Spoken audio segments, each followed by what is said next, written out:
هو اللي قال رزق لي المحله، حاجه كبيره يعني. تنور المحله كلها واحنا كلنا نورت المحله معانا اولا ونورت المحله لا في ناس كتير ما يعرفوكش برضه حتى أنا.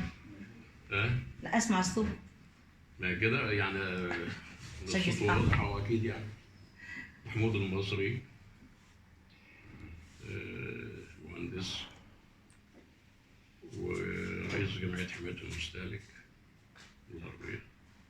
وانا لي يعني الحمد لله بعد طويل في العمل العام السياسي من سنه 66 من ايام ما كنا في منظمه الشباب وشلنا المسؤوليه بعد النكسه.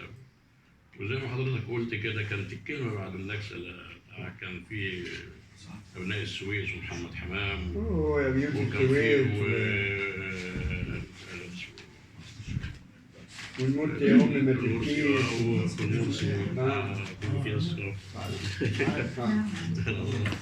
ومحمد نوح. كل دول الهبوا مشاعر الشباب في ما حدش خد ام كلثوم طلع جابت متر مكعب ذهب ورجعت عشان كلمه برضه. فالكلمه كلام. انما انا يعني اللي حاطط في حياتي شعارات من بعض الشعراء الكبار. يعني محمود سامي البارودي في لما اتنفى وعمل قصيده سرنديب قال ايه؟ ان الفقر ان لم يدنس العرض فاضحه والمال ان لم يشرف المرء ساتره وما من سيف الا وصلته كلاله وما من جواد الا وخلته حوافره. انا وداني تعباني وشغوف الناس مع صوت حضرتك. تعالى هنا. أنا بتكلم في جزء من قصيدة سرنديب لمحمود سامي البارودي رب السيف والقهر. يقول الفقر إن لم يدنس العرض فاضح والمال إن لم يشرف المرء ساتر وما من سيف إلا وصابته كلالة وما من جواد إلا وخنته الحافظ. ده مثل المأساة اللي هم كانوا فيها في أجيال محدودة. من ضمن الشعراء العامية طاهر البرنبري. ده راجل حياته كلها كانت مأساة في مرضه وفي حياته وفي فقره. الورق الشجر على الأرض من غير خريف يبقى نزيف، والفارس على ظهر الحصان من غير سيف يبقى ضعيف. دي حاجات احنا بنعتز بيها لان احنا اتربينا في اجواء ثوريه. طب سيادتك علاقتك ايه بالشعراء الجدد؟ موجوده على ارض مصر النهارده، موجوده على الارض بس بقى مش متسمعين زي هشام الجخ، وموجوده على ارض مصر شعراء موجود عفاف ترك، موجود المسعيدي، موجود سامح حريري، موجود هشام الدشناوي، موجود شعراء كتير شعراء حاجاتك. كلهم حدث. فما دام انت سيادتك متابع المفروض تكمل بقى في الجديد.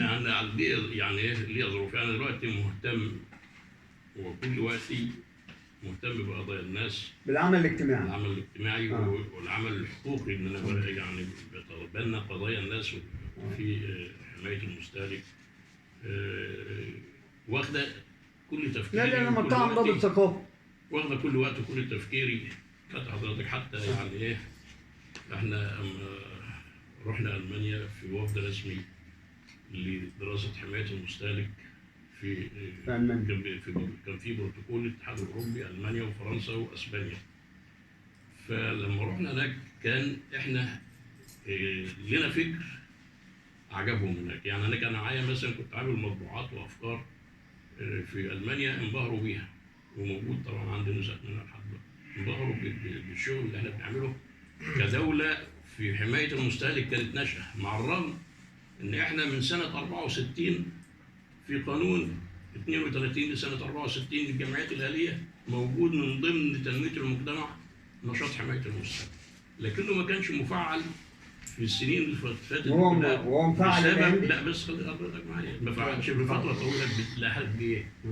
كان في التسعيره الجبريه كانت موجوده، ثم فكت التسعيره الجبريه بالانفتاح. لا ده دي لا لا بسبب البنك دي هناخدها في الدولي ندوه أصلاً. لوحدها اصلا، اه فما تحرقهاش. ايه الكلام ده هناخده في ندوه لوحده، ما ماشي. تحرقهوش. لا ما عادي ما دام لا ده في غيره.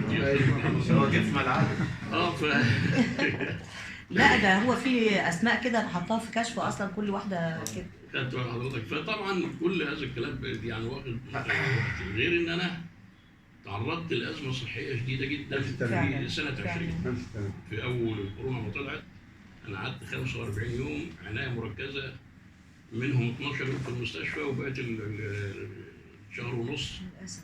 عاملين عنايه مركزه عندي في البيت. نفس الكلام. فديت اثرت على مجهودي، اثرت حتى ان انا اتكلم كتير. لا لا لا لا بس فبحاول اقصر. برضه ده انت شباب عاملين شباب عاملين كلهم. انما بعرف ازاي اقضي المهمه اللي انا هموكل فيها.